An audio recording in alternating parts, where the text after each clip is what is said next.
La tentación de Adán y Eva. Génesis 3. El primer ataque del infierno no vino con espadas, sino con palabras. En el jardín donde todo era comunión, la serpiente entró sigilosamente, no para destruir al hombre por la fuerza, sino para apartarlo de Dios por medio de la duda. ¿Con qué Dios os ha dicho? Génesis 3:1. Con una simple pregunta, Satanás distorsionó la voz del Creador. La duda se convirtió en semilla de rebelión. Eva miró el fruto y el deseo venció a la confianza. Adán, a su lado, cayó donde debía hablar. Y el silencio del hombre abrió espacio para el ruido de la mentira. La desobediencia fue el primer eco del infierno en la tierra. El enemigo sabía que si lograba romper la obediencia, rompería también la comunión. Pero lo que no sabía, y nunca entiende, es que el plan de Dios no comenzó en el Edén. Ya existía antes de la fundación del mundo. Dios pronunció una sentencia que también era promesa. Pondré enemistad entre ti y la mujer, y entre tu simiente y la de ella. Ella te herirá en la cabeza, y tú le herirás en el calcañar. Génesis 3:15. Allí, en medio de la caída, nació el primer anuncio de la gracia. El descendiente prometido vendría y un día aplastaría la cabeza de la serpiente. La historia de la salvación comenzó con una falla humana y una decisión divina de no desistir. El infierno intentó romper el lazo entre Dios y el hombre, pero el mismo Dios construyó un puente de misericordia. El pecado reveló la desesperación humana. La promesa reveló el amor eterno. Y cada vez que el infierno intenta hoy sembrar duda en el corazón del creyente, esa antigua escena se repite. La voz de la serpiente pregunta, pero la voz de la promesa responde. El mismo Dios que habló en el jardín sigue hablando, y todo aquel que oye y cree en el Hijo, ve a la serpiente derrotada nuevamente. Antes de continuar con el siguiente ataque, suscríbete al canal, deja tu me gusta y activa las notificaciones. Así YouTube divulgará más este video y más personas sabrán que ningún ataque del infierno puede impedir los planes de Dios. El asesinato de Abel. Génesis 4. Poco después del Edén, el primer campo de batalla entre el cielo y el infierno fue el corazón humano. Dos hermanos se acercaron a Dios con ofrendas diferentes. Caín trajo el fruto de la tierra, Abel el primogénito del rebaño. Pero la diferencia no estaba solo en el sacrificio, sino en la motivación. Uno ofrecía por costumbre, el otro por fe. Por la fe, Abel ofreció a Dios más excelente sacrificio que Caín. Hebreos 11:4. Y cuando el corazón de Caín se llenó de envidia, el infierno encontró una puerta abierta.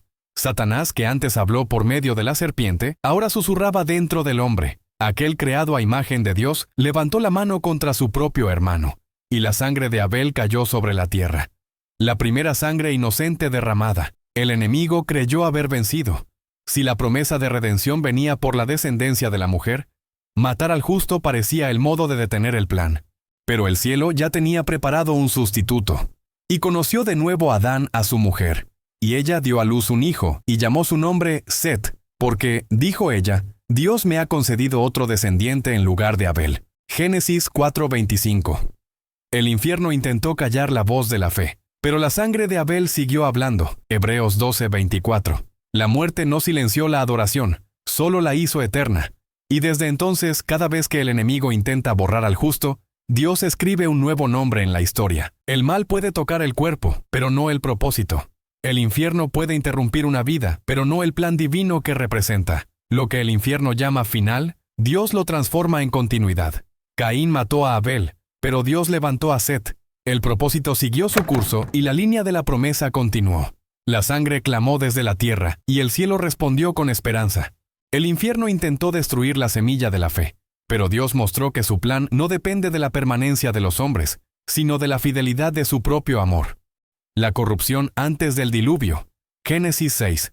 El tiempo pasó, y la humanidad se multiplicó. Pero cuanto más crecía el hombre en número, más se apartaba de Dios. La tierra se llenó de violencia, corrupción y orgullo. Lo que comenzó con una duda en el Edén y un asesinato en el campo se había convertido en una epidemia espiritual. Y vio Jehová que la maldad de los hombres era mucha en la tierra, y que todo designio de los pensamientos del corazón de ellos era de continuo solamente el mal. Génesis 6:5.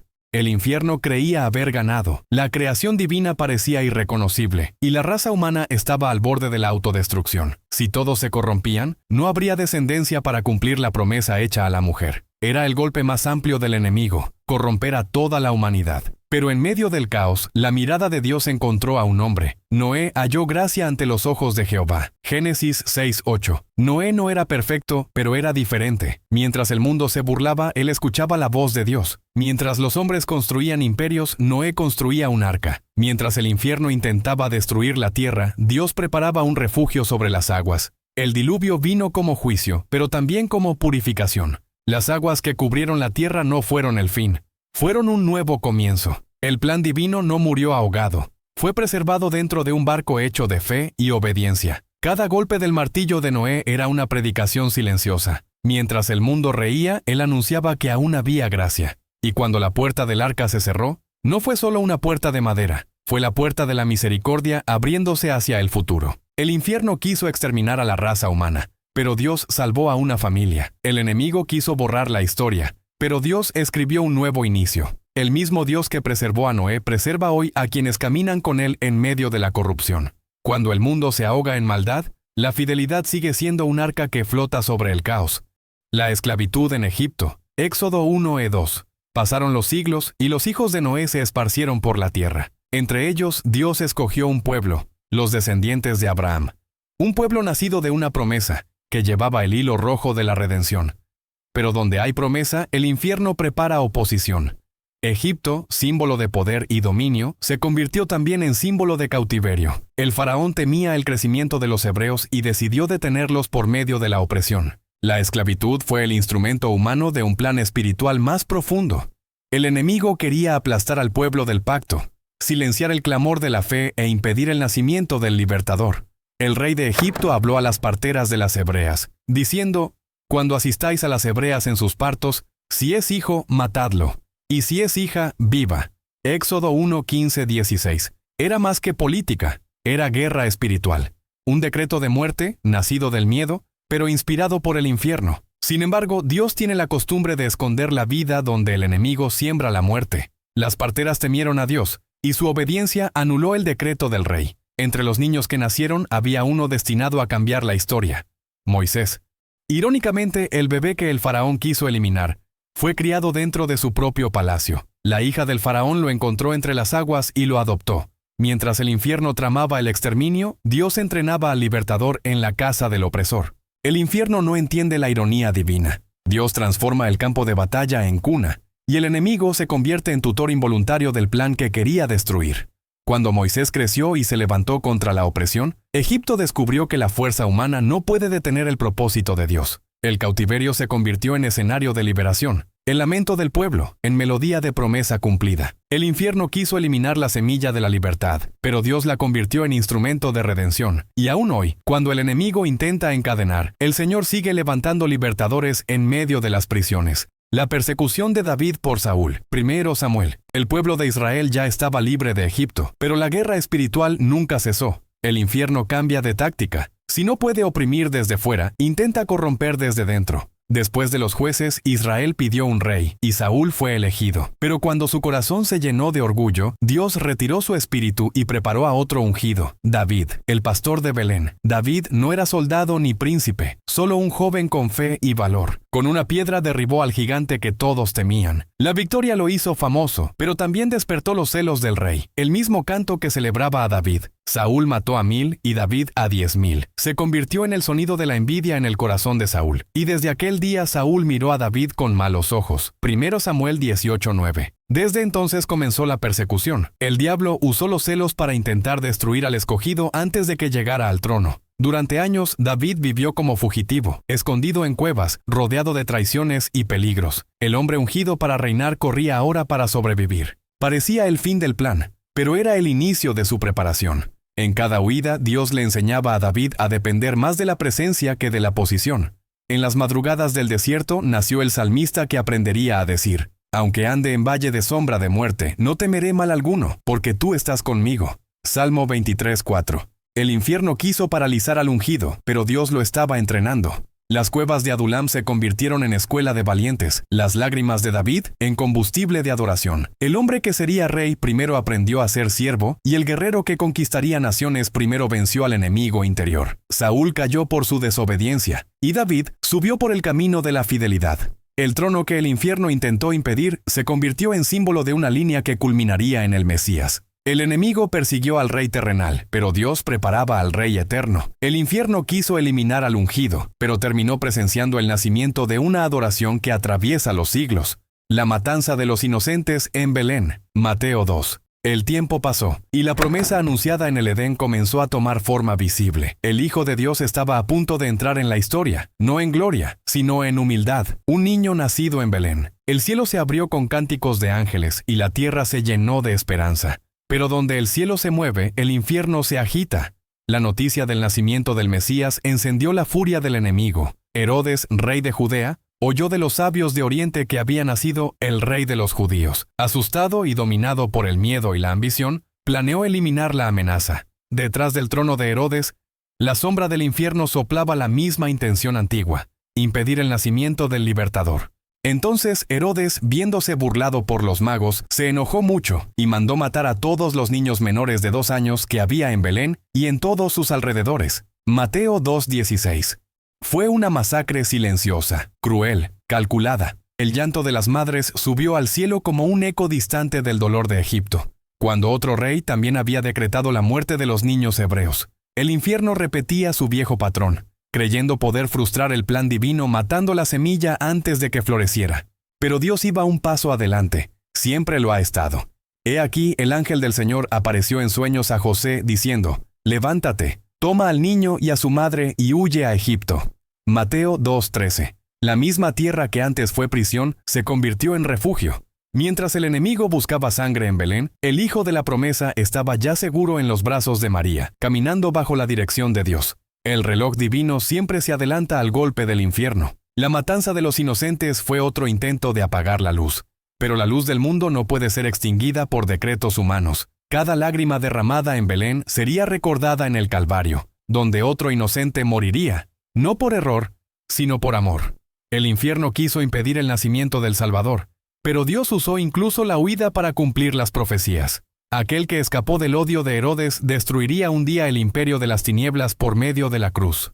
La tentación de Jesús en el desierto. Mateo 4. 30 años habían pasado desde la huida a Egipto. El niño creció, el tiempo de la promesa maduró, y el Hijo de Dios estaba a punto de iniciar el ministerio que cambiaría la historia. Pero antes de predicar, sanar y liberar, Jesús fue llevado al campo de prueba. Entonces Jesús fue llevado por el Espíritu al desierto para ser tentado por el diablo. Mateo 4:1. El infierno, que había fallado en impedir el nacimiento del Mesías, ahora intentaría desviarlo de su misión. Durante 40 días y 40 noches, el Salvador enfrentó al enemigo cara a cara. Era el mismo tentador del Edén, pero frente a un nuevo Adán, uno que no caería. El diablo usó las mismas armas de siempre: duda, orgullo y deseo. Primero lo tentó por la necesidad.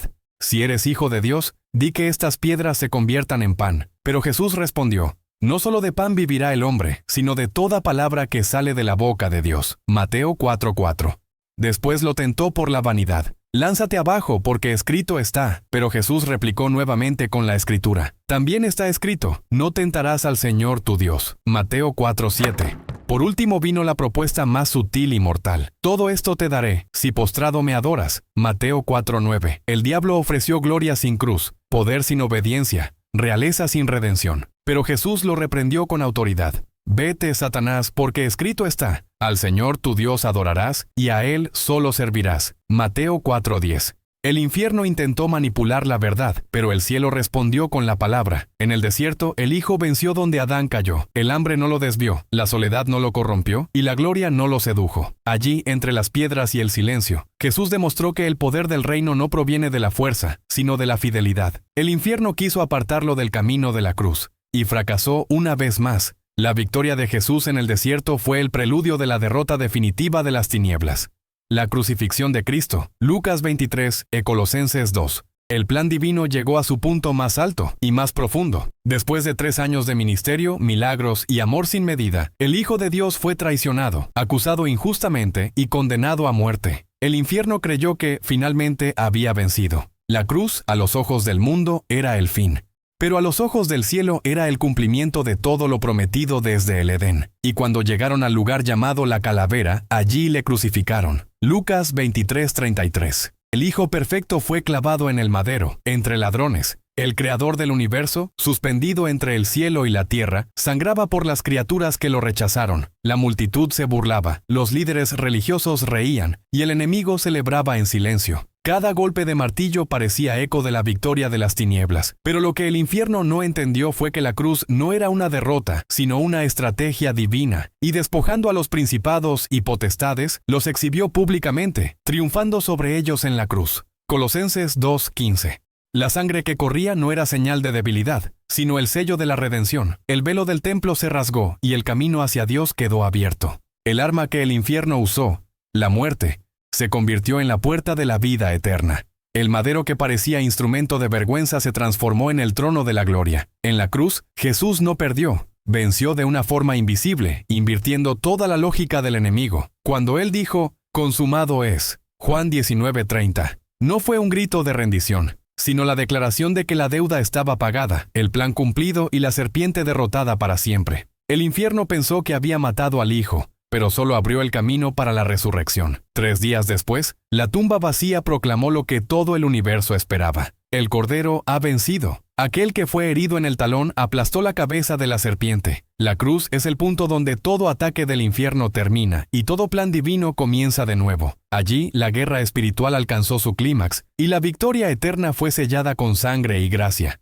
El infierno intentó impedir el plan muchas veces, y fracasó en todas. Desde el Edén hasta el Calvario, cada ataque de las tinieblas solo aceleró el propósito del cielo. Y este es el mensaje que llega hasta nosotros. Si el infierno no pudo detener el plan de Dios en toda la historia, tampoco podrá detener lo que Dios ha planeado para tu vida. Puede haber resistencia, silencio, espera, lágrimas, pero también hay un propósito eterno que no puede ser frustrado. La cruz sigue siendo la respuesta ante toda tentativa del enemigo, y el Cristo resucitado sigue siendo la garantía de que el bien vence al mal, la luz vence a las tinieblas y la fe vence al miedo. Así que, si este mensaje habló a tu corazón, suscríbete al canal para seguir creciendo en el conocimiento de la palabra. Deja tu me gusta. Eso ayuda a que YouTube lleve este mensaje a más personas.